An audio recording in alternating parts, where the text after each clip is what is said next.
Hello friends, நீங்கள் பார்க்குற channel red Galaxy. இன்றைக்கி நான் பார்க்க போகிறேன்னா, இன்றைக்கி ஒரு முக்கியமான விஷயம் தான் பார்க்க போகிறோம்.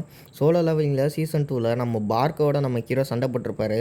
சண்டை போட்ட பிற்பாடு நம்ம பார்க்கோ தோக்கடிச்ச பிற்பாடு நம்ம ஹீரோ அராய் ஸ்கில்லை யூஸ் பண்ணியிருப்பார். நம்ம பார்க்கோவை சேட சோஜராக மாற்ற முயற்சி பண்ணியிருப்பார். ஆனால் 3 வாட்டியுமே பார்க்கோ சேட சோஜராக மாற்ற அந்த ஸ்கில்லை யூஸ் பண்ணப்போ 3 வாட்டிலே ஃபெயிலியர்னு வந்திருக்கும். 3 வாட்டி தான் லிமிட்டு. அதுக்கு மேலே நம்ம பார்க்கோவை சேட சோஜராக மாற்ற முடியாது. நம்ம ஹீரோ 3 வாட்டியுமே ட்ரை பண்ணி ஃபெயிலியர்னு வந்திருக்கோம்.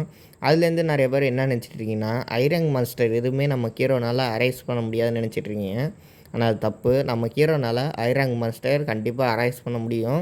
நம்ம ஹீரோனால் ஐரங் மாஸ்டரை அரைஸ் பண்ண முடியும். சேடா சோல்ஜராக மாற்ற முடியும். உதாரணத்துக்கு சொல்லணும்னா நம்ம ஈக்ரிஸ் த பிளட் ட்ரைட். நம்ம ஹீரோட ஃபஸ்ட்டு சேடா சோல்ஜர் எஸ் ரேங்க் சோல்ஜர். நம்ம ஈக்ரிஸ் எந்த அளவுக்கு பவர்ஃபுல்லானவர்னு உங்களுக்கு தெரியும். நம்ம ஈக்ரிஸ் பவர்ஃபுல்லான போராளி, பவர்ஃபுல்லான வீரனே சொல்லலாம். நம்ம ஹீரோவே நம்ம ஈக்ரிஸை தோக்கடிக்க என்னமா கஷ்டப்பட்டுருப்பான்னு உங்களுக்கு தெரியும். ஏன்னா ஈக்ரிஸ் ஒரு எஸ் ரேங்க் டஞ்சனில் இருந்திருப்பார். ரெட் கேட், நம்ம ஈக்ரிஸ் இருந்தது ஒரு ரெட் கேட்டில் தான். அதனால தான் நம்ம ஹீரோ நம்ம ஈக்ரிஸை தோக்கடிக்க இந்த அளவுக்கு கஷ்டப்பட்டுருப்பார். நம்ம ஹீரோவோட லெவல் அப்போ பார்த்தீங்கன்னா எப்படி இருந்தாலும் ஒரு ஏ ரேங்க் அண்டர் அளவுக்கு பவர்ஃபுல்லாக இருப்பார்.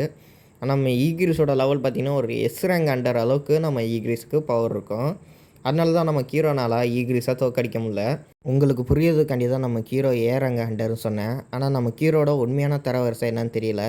நம்ம ஹீரோ ஸ்டார்டிங்கில் இந்த ஈ ரேங்க் ஹண்டரோட ஐடென்டிட்டியில் தான் இருப்பார். அதுக்கப்புறம் அவரோட உண்மையான ரேங்கிங் என்னென்னு செக் பண்ணியிருக்க மாட்டார் சீசன் 1ல். அதனால் அவர் ஈ ரேங்க்னு ஒரு ஹண்டரில் தான் நம்ம ஹீரோ இருந்திருப்பார். சீசன் 2ல் தான் ஒரு ரேங்கிங்கை திருப்பி செக் பண்ணி பார்த்துருப்பாரு.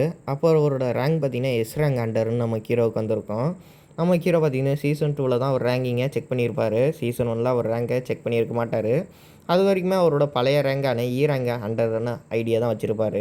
சஞ்சுனு நம்ம ஈகிரிஸை தோக்கடிச்ச பிற்பாடு நம்ம ஈகிரிஸோட சோல்ஜர்ஸ் இருப்பாங்களே, அவங்கள முதல்ல நம்ம ஹீரோ அரைஸ் பண்ணுறாரு. நம்ம சஞ்சுனு முதல்ல அவங்கள அரைஸ் பண்ணுறாரு. அதுக்கப்புறம் நம்ம ஈகிரிஸ்கிட்ட போகிறாரு. நம்ம ஈகிரிஸை 2 வாட்டி அரைஸ் பண்ணியிருப்பார். ஆனால் ஃபெயிலியர் வந்திருக்கும். 3வது வாட்டி அரைஸ் போகிறதுக்கு முன்னாடி நம்ம ஈகிரிஸோட பேசியிருப்பார். நைட் கமாண்டர் ஆஃப் ஈகிரிஸ், நீ உன் அரசனுக்காண்டி காத்திருக்கியா? ஆனால் உன் அரசன் எப்போ வருவான்னு தெரியாது. ஆனால் நீ என்னையும் அரசனாக எடுத்துக்கலாம்.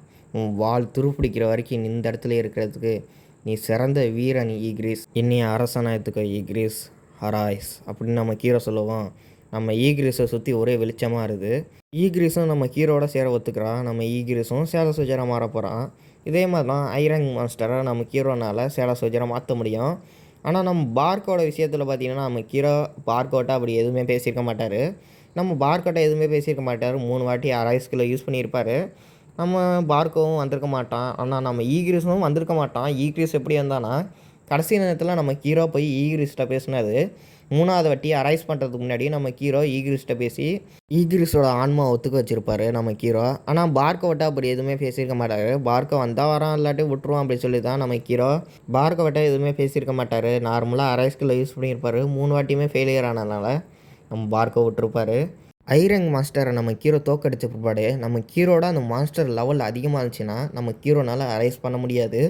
அதே நேரத்தில் அந்த லெவல் ரொம்ப கம்மியாக இருந்துச்சுன்னா நம்ம ஹீரோ ஈஸியாக அரைஸ் பண்ணிடலாம். ஏன் லெவல் அதிகமாக உள்ள மாஸ்டர் அரைஸ் பண்ண முடியலனா, நம்ம ஹீரோட பவர் அதிகமாக இருக்குது. நம்ம ஹீரோ அந்த மான்ஸ்டரையும் அரைஸ் பண்ண முடியும். அதுக்கு நம்ம ஹீரோ அந்த ஆன்மாட்ட அனுமதி கேட்டாகணும். அந்த ஐரங் மாஸ்டர் ஆன்மா ஒத்துக்குச்சுன்னா நம்ம ஹீரோட சேட சோஜராக மாற முடியும். அப்படி தான் நம்ம ஹீரோனால ஐரங் மாஸ்டரை சேட சோஜராக மாற்ற முடியும். சரி, ஓகே ஃப்ரெண்ட்ஸ், இந்த வீடியோ இதோட அவ்வளோதான். உங்களுக்கு ஏதாச்சும் கேள்வி இருந்துச்சுன்னா கீழே கமெண்ட் பண்ணுங்கள். இந்த வீடியோ கடைசி வரைக்கும் பார்த்தவங்களுக்கும் சொல்கிறேன். தேங்க்ஸ் ஃபார் வாட்சிங்.